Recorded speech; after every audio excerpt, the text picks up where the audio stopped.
धर्म कमाओ धर्मे नहीं न पशु भी समाना। धर्म नहीं तो हम पशुओं से भी निकृष्ट हैं, पशुओं से भी निकृष्ट है। हमारे जीवन में भक्ति हो, हमारे जीवन में प्रेम हो, इस कथा का यही उद्देश्य है, यही लक्ष्य है, ताकि इन 7 दिनों में भक्तों के चरित्र सुनकर, ठाकुर जी की कथा को सुनकर उनके चरणों से हमारा प्रेम हो जाए, उनके चरणों में हमारा वो भक्ति भाव जग जाए। किसी ने पूछा मुझसे कि महाराज जी सबसे बड़ी भक्ति क्या है? तो मैंने तो यही समझा कि सबसे बड़ी भक्ति ये है कि उसकी रजा में राजी रहना, उसकी रजा में राजी रहना। जैसा वो तुम्हें रखना चाहता है ना, बस उसकी रजा में राजी हो जाओ। और पिछले सत्संगों में मैं चर्चा कर रहा था कि अगर हमारी हंसती हुई शक्ल ठाकुर को पसंद है तो हम हंसकर उसे क्यों ना रिझाएं। अगर हमारी रोती हुई शक्ल उसे पसंद है तो हम रोकर उसे रिझाएं। जीवन में 3 परिस्थितियां सबके आती हैं, सबके जीवन में ये 3 परिस्थितियां आती हैं, सुख, दुख और समानता, अनुकूलता, प्रतिकूलता और समानता। कभी जीवन में सुख आता है, कभी दुख आता है, और कभी ऐसे दिन आते हैं कि ना सुख होता है ना दुख होता है। और जो तीनों परिस्थितियों में यही कहे कि ठाकुर जी सुख भी तेरा है, दुख भी तेरा है, मुझे दोनों स्वीकार है। और जो समान दिन है, हे ठाकुर जी मुझे ये भी स्वीकार है, अरे तेरे दिए हुए हैं। 3 संत हुए, एकनाथ जी, नरसिंह जी और तुकाराम जी। ध्यान से सुनना। एकनाथ जी की पत्नी इतनी अनुकूल कि स्वयं भी सत्संग करती थी, कीर्तन करती थी, दान करती थी, सेवा करती थी, तीर्थ करती थी, और अपने पति को भी प्रेरणा देती थी कि स्वामी स्वामी आप भी दान किया करो, आप भी सेवा किया करो, आप भी कीर्तन किया करो, आप भी सत्संग किया करो, संत गौ ब्राह्मण भक्त की सेवा किया करो। एकनाथ जी हर रोज कहते थे कि ठाकुर जी आपकी बड़ी कृपा जो ऐसी धर्म पत्नी मुझे मिली। स्वयं भी सत्संगन है और मुझे भी प्रेरणा देती है कि सत्संग किया कर। अगर कोई झगड़ालू मिल जाती तो शायद हे मेरे ठाकुर मैं तुम्हें भूल जाता, तुम्हारा नाम नहीं मैं गा सकता था, पर आपने बड़ी कृपा की जो ऐसी धर्म पत्नी दे दी। बड़ी कृपा ठाकुर जी, बड़ी कृपा जो आपने मेरी धर्म पत्नी को अपने चरणों में स्थान दिया। शायद मेरा मन इसके साथ ज्यादा आसक्त हो चुका था, मैं आपका नाम भूल गया था, आपकी भक्ति भूल गया था, इसलिए आपने अच्छा किया जो मेरी पत्नी को अपने पास बुला लिया। हे ठाकुर जी अब तो मैं दिन रात आपका ही नाम लूंगा, आपका ही नाम लूंगा प्रभु। और महाराष्ट्र के ही एक संत हुए तुकाराम जी। पत्नी एकदम प्रतिकूल, पति चाहे सच भी बोल रहा हो तो भी पति की बात को नहीं मानना। पति कहे दिन तो कहे ना रात, पति कहे रात कहे ना दिन, इतनी प्रतिकूल। एक बार तो तुकाराम जी कुछ भक्तों के साथ बैठे बैठे कीर्तन कर रहे थे, भजन कर रहे थे। घर के आंगन में बैठे थे, पत्नी पानी लेने के लिए जा रही है कुएं पर, मटकी पकड़ी हुई है। पति को कीर्तन करते देखा तो कहा कि मेरे आने तक अगर ये जो तुम्हारे निठल्ले यार दोस्त हैं यहां से गए नहीं तो देख लेना मुझसे बुरा कोई नहीं। बड़ी गर्ज करके बोली। वो बेचारे भक्त उठकर जाने लगे तो तुकाराम जी कहते बैठो बैठो, अरे इसका स्वभाव है जैसे बोलती है, बैठो कीर्तन करो भजन करो। पत्नी गई पानी लेने के लिए, तुकाराम जी पीछे से कीर्तन कर रहे हैं, नाम जप कर रहे हैं। वो पानी लेकर आई तो देखा अभी तक कीर्तन चल रहा है, बंद नहीं हुआ। इतना क्रोध आया पति पर कि वो मटकी पति के सिर पर मारी, मटका टूट गया और तुकाराम जी सारे गीले हो गए। भक्त बेचारे डर गए, पर तुकाराम जी कहते हैं अरे डरो नहीं। मेरी पत्नी कहती है कि लोग तो फालतू में कहते हैं कि जो गरजते हैं वो बरसते नहीं। ये कह रही है, बता रही है कि जो गरजती है वो बरसती भी है। पहले गरज करके गई और अब की बार आई तो बरस करके गई। ऐसी प्रतिकूल पत्नी फिर भी कहते हैं कि ठाकुर जी आपकी बड़ी कृपा जो ऐसी धर्म पत्नी मुझे दी। कोई अच्छी दे देते तो शायद मेरा मन उसी के साथ आसक्त हो जाता, मैं तो मोह में पड़ जाता, मैं तो उसके राग में, उसकी आसक्ति में पड़ जाता। ठाकुर जी बड़ी कृपा जो ऐसी दी कि मन लगाना भी चाहूं तो इससे मन लगता नहीं, और आपके चरणों से मेरा मन हटता नहीं। एक बार तो एक सेठ जी, तुकाराम जी के एक भक्त, कोई शिष्य, गन्ने की अच्छी फसल हुई तो गुरु जी को गन्ने चढ़ाए कि गुरु जी आपके लिए मैंने गन्ने निकाले। पत्नी कहती है कि एक काम करो, आप इन गन्नों को बेच आओ, 4 पैसे आएंगे।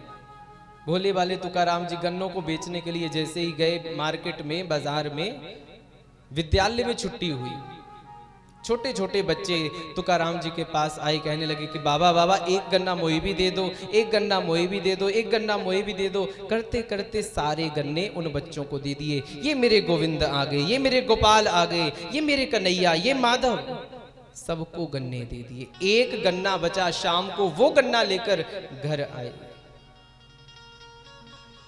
पत्नी आरती का थाल सजाकर द्वार पर खड़ी है कि आज कुछ 4 पैसे लगता है कमा कर आए हैं।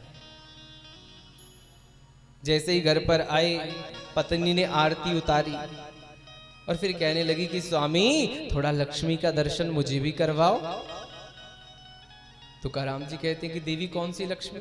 अरे कौन सी लक्ष्मी क्या, वो गन्ने गए थे ना बेचने, सब गन्ने बेच आए, एक ही बचा है ना, पैसे कहाँ है, पैसे दो। तुकाराम जी कहते हैं कि देवी वो मेरे गोविंद मिल गए थे, गोपाल मिल गए थे, माधव मिल गए थे, मैं तो गन्ने उनको देकर आ गया, ये एक बचा है। पत्नी को इतना क्रोध आया, आरती का थाल फेंका, वो एक गन्ना पकड़ा और मारा पीठ पर। गन्ने के दो पीस हो गए, 2 हिस्से हो गए। एक गन्ना तुकाराम जी ने पकड़ा और दूसरा गन्ना कहा कि ये तू रख ले। अरे देवी तू बड़ी समझदार है, मैं तो सोच रहा था कि गन्ना एक और चूसने वाले 2, तू बड़ी समझदार है, अच्छा किया पीठ पर मार कर 2 कर दिए, चल एक तू चूस ले और एक मैं चूस लेता हूं।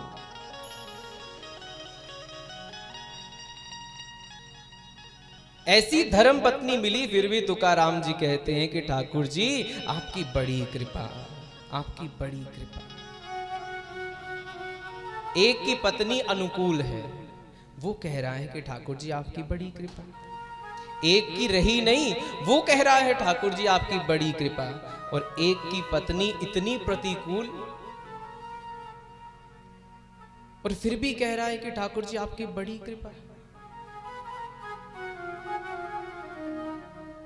जीवन में अनुकूलता, प्रतिकूलता और समानता, समता सबके आती है। तीनों ही स्थितियों में जो कहे कि ठाकुर जी आपकी कृपा, वही सबसे बड़ा भक्त है। और यही सबसे बड़ी भक्ति है कि हर स्थिति में ठाकुर का शुक्रिया अदा करना, उसकी रजा में राजी रहना, यही सबसे बड़ी भक्ति है। और मेरे पूज्य गुरुदेव, पूज्य पिताश्री गाया भी करते हैं कि राजी रब दी रजा विच रहिए, कुल्ली च पावे कख ना रवे। राजी रब दी रजा विच रहिए, कुल्ली च पावे कख ना रवे। राजी रब दी रजा विच रहिए, कुल्ली च पावे कख ना रवे। ओ राजी रब दी रजा विच रहिए, कुल्ली च पावे कख ना रवे। राजी रब दी रजा रजा विच रहिए कुली च पावे कख ना रवे कुल्ली च पावे कख ना रवे कुल्ली च पावे कख ना रवे कुली च पावे कख ना रवे कुली च पावे कख ना रवे ओदी मार भी प्यार नाल सईए कुल्ली च पावे कख ना रवे ओदी मार भी प्यार नाल सईए कुली च पावे कख ना रवे ओ राजी रब दी रजा विच रहिए कुल्ली च पावे कख ना रवे। सभी एक बार दोनों हाथ उठाकर भाव से ताली की सेवा करते हुए गाइए।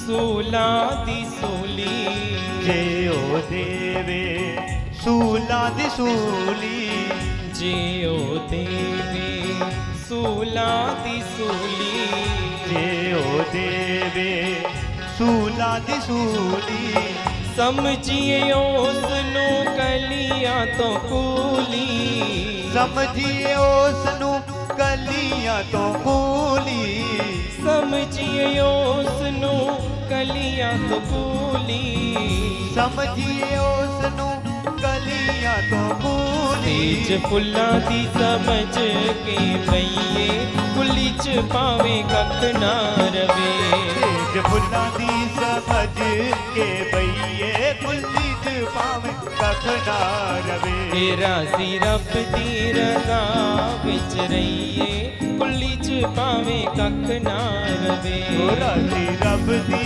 रजा विच रहिए कुली च पावे कख ना रवे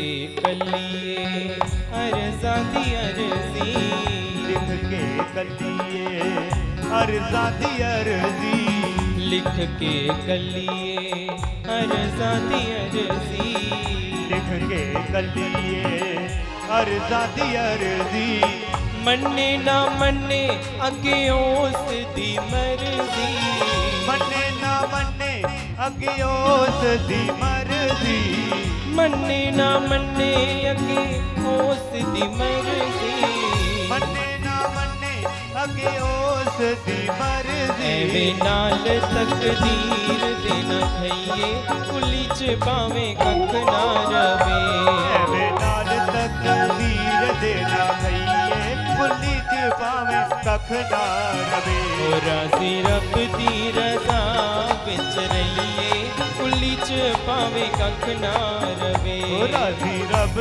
दी रजा विच रहिए कुली च पावे कख ना रवे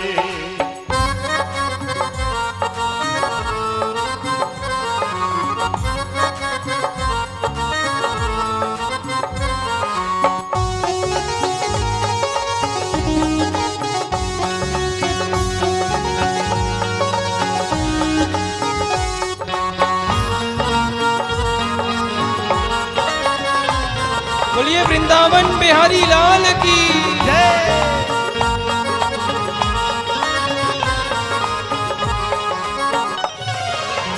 शीश मंगेता सीना करिए, शीश मंगेता सीना करिए, शीश मंगेता सीना करिए, शीश मंगेता सीना करिए, लाके शीस चरना विच धरिए, लाके शीस चरना विच धरिए, लाके शीस चरना विच धरिए, लाके शीस चरना विच धरिए, बिना शीस दे नज़ारे लईए, कुली च भावें कख ना रवे, बिना शीस दे नज़ारे लईए, कुली च भावें कख ना रवे, राज़ी रब दी रज़ा विच रहिए, कुली च भावें कख ना रवे, राज़ी रब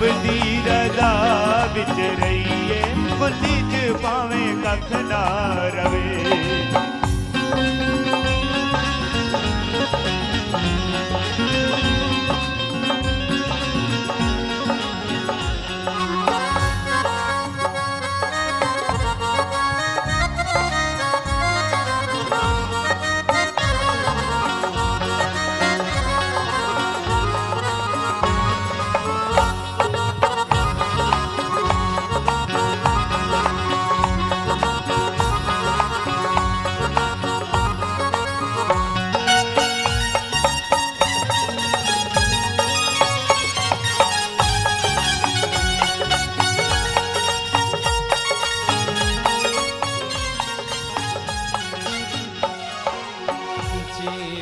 सुटे अंगारियां उत्ते, जे ओ सुटे अंगारियां उत्ते, जे ओ सुटे अंगारियां उत्ते, जे ओ सुटे अंगारियां उत्ते, समझो जागे पागन सोते, समझो जागे पागन सुते, समझो जागे पागन सोते, समझो जागे पागन सुते, वो उपना कदे भी कहिए, कुली च पावे कख ना रवे, वो उपना कदे भी कहिए, कुली च पावे कख ना रवे, राज़ी रब दी रज़ा विच रहिए, कुली च पावे कख ना रवे, राज़ी रब दी रज़ा विच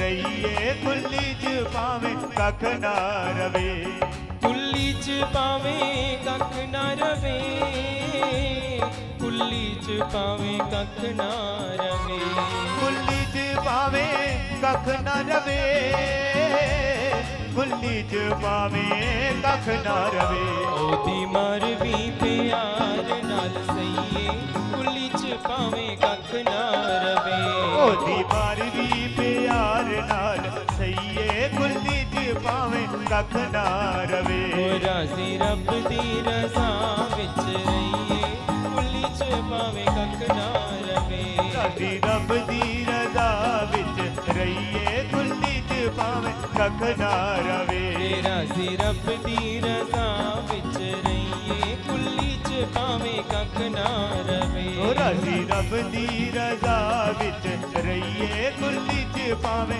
कख ना रवे, ओदी मर भी प्यार नाल सईए, कुली च पावे कख ना रवे, ओदी मार भी प्यार नाल सईए, कुली च पावे कख ना रवे, राज़ी रब दी रज़ा विच रहिए, कुली च पावे कख ना रवे, राज़ी रब दी रज़ा विच रहिए, कुली च पावे कख ना रवे।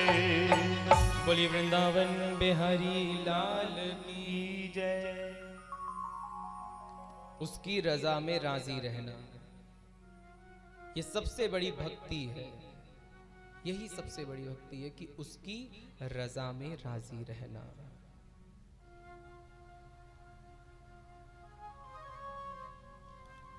ये बोलो माताई को कि आप भी जाओ साथ में, गप्प नहीं लड़ाने यहां पर,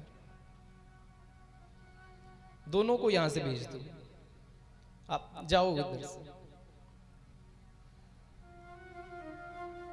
जी कथा सुननी है ते अगे मुंह करिए कथा सुनो, गप्पा नहीं मारनी।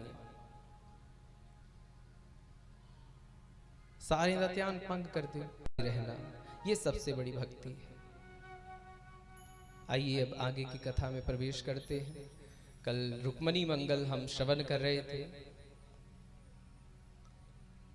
माता रुक्मणी ने भगवान श्री कृष्ण को पत्र लिखा है, और जिस पत्र में मैया लिखती है कि हे ठाकुर जी, कि श्रुत्वा गुणान भुवन सुंदर्शन्वतां ते निर्विश्य कर्ण विवरेर हरितोंगतापम रूपम दृशाम दृशिमताम अखिल अर्थलाभम त्वय्यच्युता विशति चित्मपत्रपम में। श्रुत्वा गुणान, हे श्री कृष्ण, हे द्वारिकाधीश, मैंने आज तक आपको देखा नहीं, आपका दर्शन नहीं किया, लेकिन हर रोज भगवान अपने गुरुदेव देवर्षि नारद से आपकी कथाओं को सुनती हूं, श्रवण करती हूं। और कथा सुनते सुनते आपके चरणों में मेरी रति हो चुकी है, प्रेम हो चुका है। और कल यही चर्चा कर रहे थे कि लोग अक्सर पूछते हैं कि कथा सुनने से क्या फल मिलता है, क्या होता है कथा सुनने से। अरे कथा सुनने से भगवान के चरणों से प्रेम होता है, और जब उससे प्रेम होता है तब उसे देखने की इच्छा मन में आती है, और जब देखने की वो इच्छा प्रबल होती है, बढ़ती है, वो प्यास बढ़ती है, तब ठाकुर जी का दर्शन भी हो जाता है।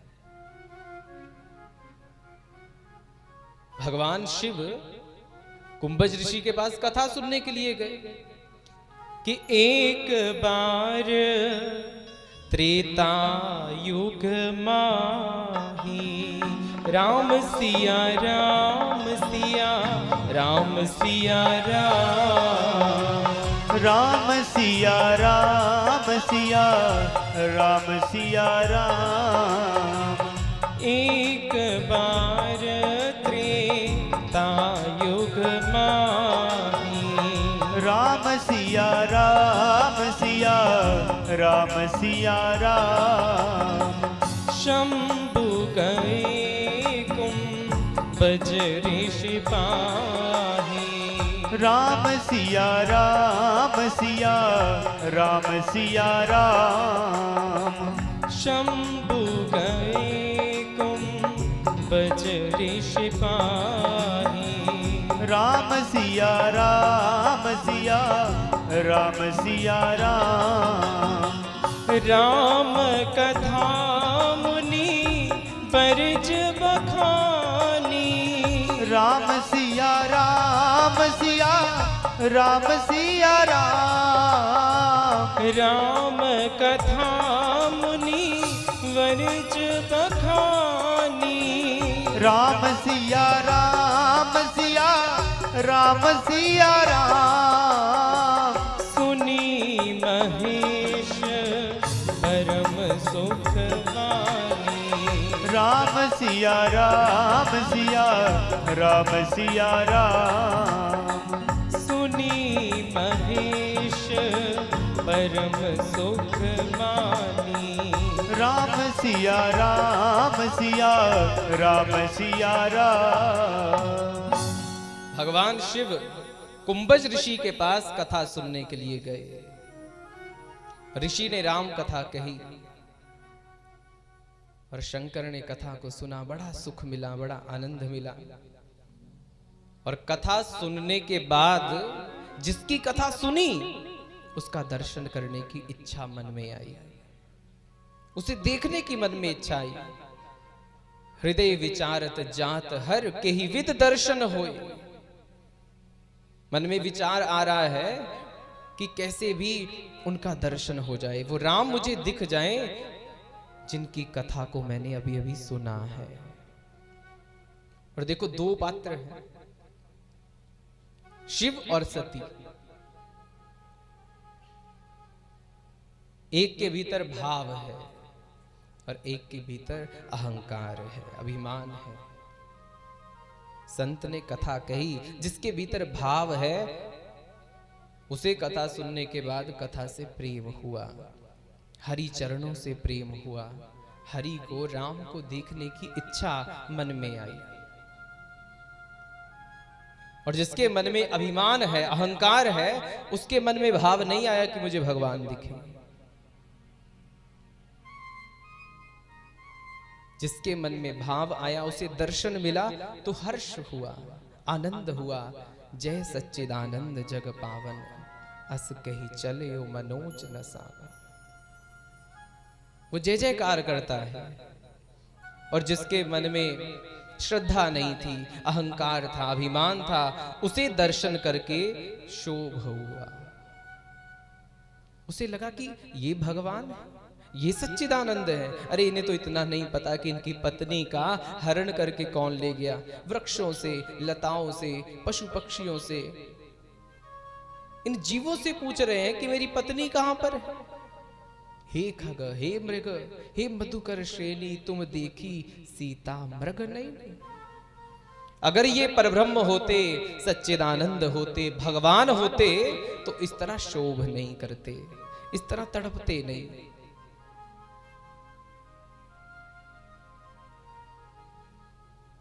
जिसके मन में भाव आया, उसे दर्शन मिला, उसे सुख मिला, आनंद मिला। और जिसके मन में अहंकार था, ना कथा सुनी और ना ही दर्शन मिला, और अंततः शिव से अलग भी होना पड़ा। श्रद्धा से कथा सुनो तो भीतर भाव जगता है, उनसे प्रेम जगता है, और फिर दर्शनों की अभिलाषा भी मन में जगती है, वो प्यास जगती है, और तब जाकर भगवान का दर्शन होता है। रुक्मणी ने कथा को श्रद्धा से सुना, भाव से सुना, इसलिए रुक्मणी के मन में आया कि मुझे दर्शन मिल जाए ठाकुर जी का, वो मुझे स्वीकार कर ले, उनके संग मेरा विवाह हो जाए, कि जीवात्मा परमात्मा से मिल जाए, हमारा मिलन हो जाए। और इसी पत्र में मैया ने अपने गुणों का भी वर्णन किया और अपने दोषों का भी वर्णन किया। हम मंदिर जाते हैं तो हम केवल बस भक्त बनकर, दिखावा करके, पाखंड करके कि सब लोग देखें तो उन्हें यही लगे कि ये तो बहुत बड़े भक्त हैं। अपनी बुराइयों को हम छिपाते हैं, प्रकट नहीं करते। और आपने पूर्व प्रसंग में भी सुना था कि पूतना बड़ा सुंदर गोपी का वेश बनाकर भगवान श्री कृष्ण से मिलने के लिए आई, मारने के लिए आई। भगवान देखते ही आंख बंद कर लेते कि तेरा दर्शन नहीं करूंगा, क्योंकि तू वास्तविकता में राक्षसी है और गोपी का रूप लेकर आई है, गोपी का वेश लेकर आई है, मैं तेरा दर्शन नहीं करूंगा। हम जैसे हैं वैसे ही भगवान के सामने बनकर जाएंगे।